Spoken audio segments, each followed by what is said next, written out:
Hello everyone, how are you all? Welcome back to social science class. This side Sahil and बच्चों, today we will start a new chapter in civics, chapter number 10, economic presence of the government. ठीक है, आज हम लोग economic presence के बारे में पढ़ेंगे गवर्नमेंट की, chapter number 10। And student, this is the last chapter in civics. इसके बाद हमारा सिविक्स के चैप्टर सारे फिनिश हो जाएंगे, सिविक्स का सिलेबस दी एंड हो जाएगा हमारा। Okay, this is the last chapter.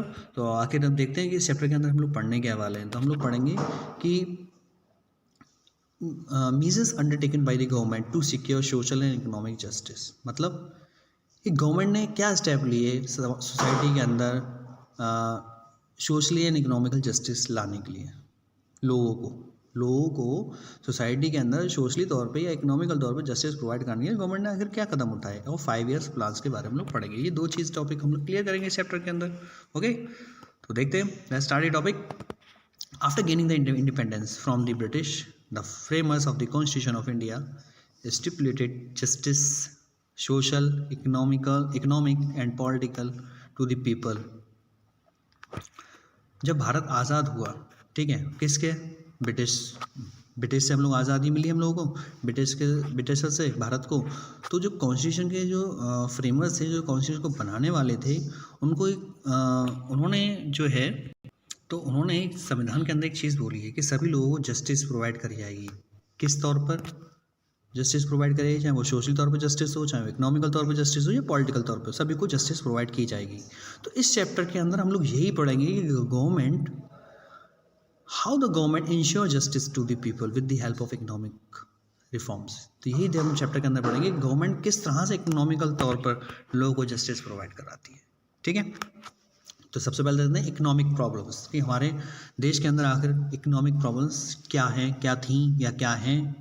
ठीक है, तो देखते हैं हम लोग। तो दिया है हमारा, among the first crucial problem of independent India was the wide spread poverty.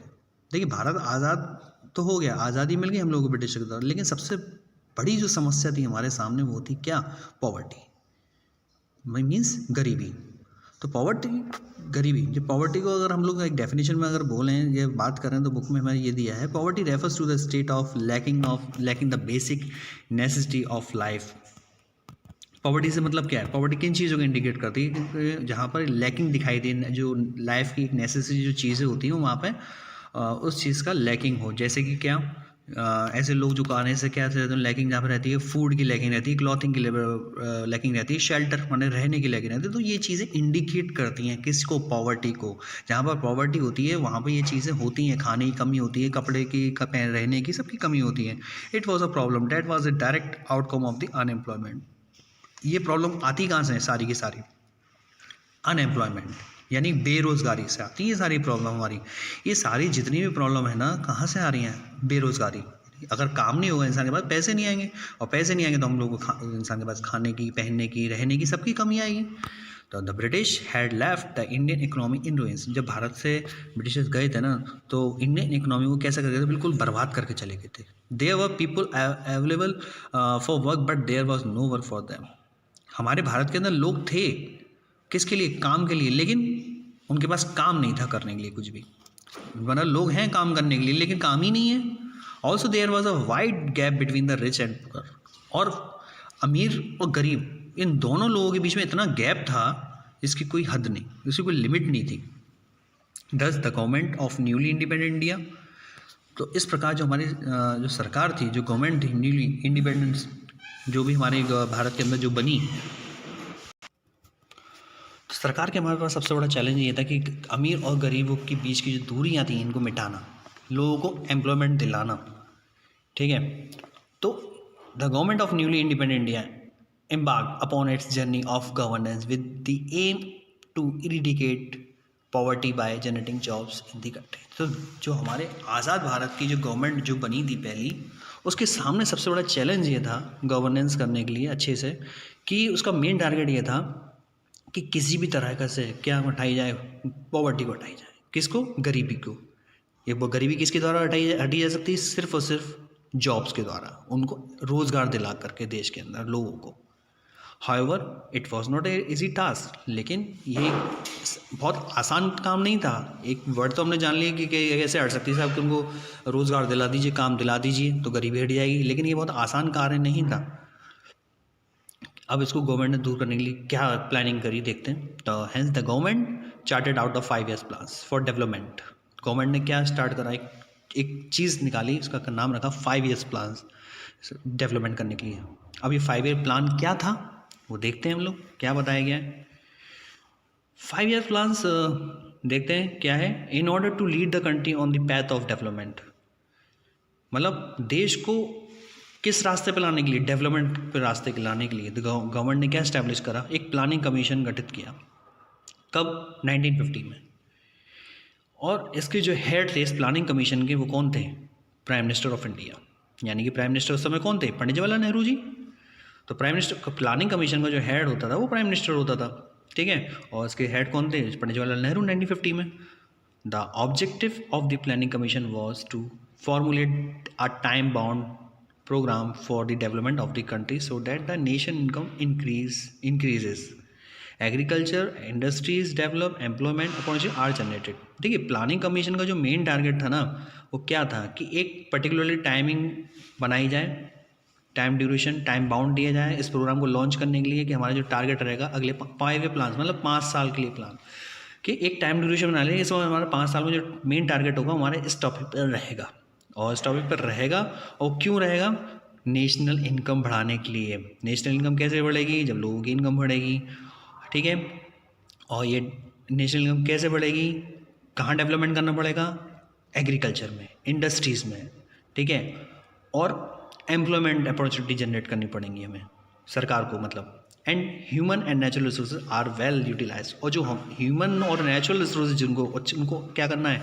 अच्छे से यूटिलाइज करना है, अच्छे से उनको यूज़ करना है। The planning commission develop 12 5 years plan from 1951 to 2017, ठीक है। जो प्लानिंग कमीशन जो थे हमारे वो डेवलप हुए हमारे कितने 5 year प्लान को हम लोग हिंदी बोलते हैं पंचवर्षीय योजनाएं। तो टोटल जो पंचवर्षीय योजनाएं जो हमारे भारत के अंदर जो लॉन्च हुई हैं वो कितनी हुई हैं? 12। कब से कब तक? 1951 से लेकर के 2017 तक के बीच में।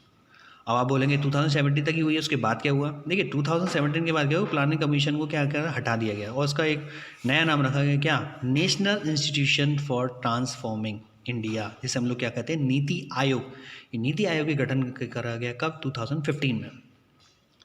अब सबसे पहले जानते हैं 5 years प्लान एंड एग्रीकल्चर। पहला जो 5 years प्लान था वो किसके ऊपर निकाला गया था? हमारा एग्रीकल्चर के ऊपर ही निकाला गया था, 5 साल पंचवर्षीय योजना। देखते हैं इसमें किस चीज़ के ऊपर डेवलपमेंट करने की बात बोली गई। तो देखिए 5 years प्लान एग्रीकल्चर नाम दिया तो जाहिर सी बात है किस में फोकस रहने वाला है अगले 5 साल सरकार का? एग्रीकल्चर, यानी कृषि के ऊपर। क्यों? क्योंकि हमारा मेन ऑक्यूपेशन भारत का एग्रीकल्चर ही लोगों का। In India the main occupation of the people has been agriculture, है ना। एग्रीकल्चर ही, खेती बाड़ी करना है लोगों का मेन ऑक्यूपेशन भारत के अंदर। तो क्या करना पड़ेगा? सबसे पहले हम लोग को डेवलपमेंट कहाँ करना है? एग्रीकल्चर के अंदर करना है। Given the importance of agriculture, agriculture को इम्पोर्टेंस देने के लिए क्या करा प्लानिंग कमीशन ने? कई सारी स्ट्रेटजीज बनाई कई सारी, जिससे कि एग्रीकल्चर इम्प्रूव हो, जिससे कि प्रोडक्शन बढ़ेगा। एग्रीकल्चर इम्प्रूव करेंगे तो प्रोडक्शन बढ़ेगा, और लोगों पे कम से कम पैसों में खाने को मिलेगा लोगों को। जब एग्रीकल्चर बढ़ेगा तो जब हमारे पास अनाज ज़्यादा पैदावार होगी तो लोग मार्केट में पैसा भी तो कम में मिलेगा कि नहीं मिलेगा? महंगाई नहीं रहेगी, है ना। अब इस सब चीज़ों को दूर करने के लिए गवर्नमेंट ने क्या क्या चीज़ें करी देखते हैं। पहला पॉइंट बताता है abolishment of zamindari system that exploited a lot of farmers. सबसे पहले तो क्या करा? ज़मींदारी सिस्टम को हटाया सरकार ने। जो कि ज़मींदारी सिस्टम थी ना, एक बंदे के पास कई सारी ज़मीनें हुआ करती थी, बीघा की बीघा हो रहती थी। जो हम लोगों ने ज़मींदारी सिस्टम ब्रिटिशर्स में हमने पढ़ा था, है ना, ज़मींदार बने थे तो उनके पास सारी ज़मीनें इकट्ठी थी, तो उनको order to encourage them to increase their agriculture production. मतलब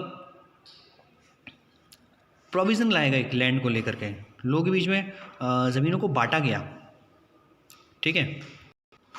लोगों के बीच में ज़मीनें बांटी गई और कुछ लोगों को ज़मीन किराए पे दी गई। टीनेंट पीसेंट माने, टीनेंट मन होता है किसी को किराए पे कुछ चीज़ देना।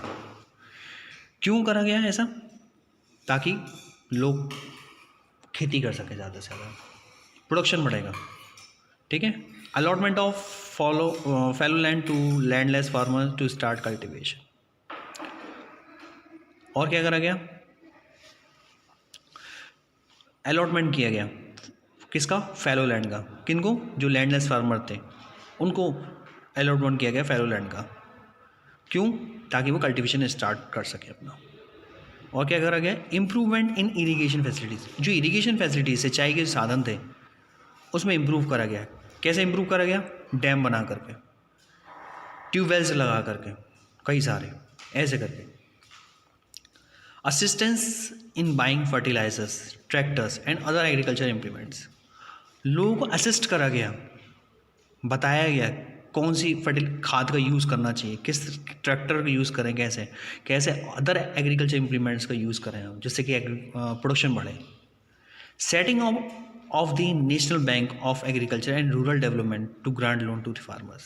और क्या करा गया, बैंक सेटअप करी गई, कौन सी, national bank of agriculture rural development. क्यों, ताकि फार्मर्स को क्या प्रोवाइड करा सके, लोन प्रोवाइड कराया से कम पैसे कम। बैंक क्यों थी बनाई, ताकि लोगों को, फार्मर्स को क्या मिल सके, लोन प्रोवाइड कराया जा सके कम इंटरेस्ट। और क्या किया, कंडक्ट कराए अवेयरनेस प्रोग्राम्स कराए गए, हेल्थ केयर इश्यूज़ को लेकर के, फैमिली प्लानिंग को लेकर के। ठीक है। Apart from this the government started the green revolution. इसके अलावा और गवर्नमेंट ने क्या करा, ग्रीन रिवॉल्यूशन लेकर के आए, जिससे कि एग्रीकल्चर इम्प्रूव हो। अंडर दिस प्रोग्राम सेवरल, इस प्रोग्राम के अंदर क्या हुआ, several farmers were assisted with training of new agriculture methods.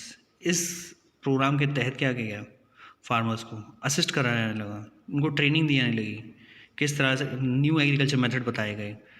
और क्या कराया गया, उन्हें विद प्रोवाइड कराए गए with high yielding varieties of seeds, अच्छी क्वालिटी के सीड्स प्रोवाइड कराए गए, फर्टिलाइजर्स का प्रोवाइड करा गया ग्रीन रिवॉल्यूशन के तहत। To increase the agriculture production in the 1970s। और ये एग्रीकल्चर जो प्रोडक्शन इंक्रीज हुआ 1970s के दौरान में, बहुत अच्छा प्रोडक्शन हुआ। The programme benefited the states of Punjab. और इनका बेनिफिट सबसे ज़्यादा किन स्टेट्स को मिला, हमारे यहाँ Punjab, Haryana, Uttar Pradesh. And created self sufficiency of food in the country. और पूरे देश को इसका फ़ायदा मिला, हम लोग जो सेल्फ सफिशिएंसी ऑफ फूड जो थी कंट्री के अंदर बढ़ गई। ठीक है, तो बच्चों this is the topic today we discussed. So okay, revise the topic. Thank you.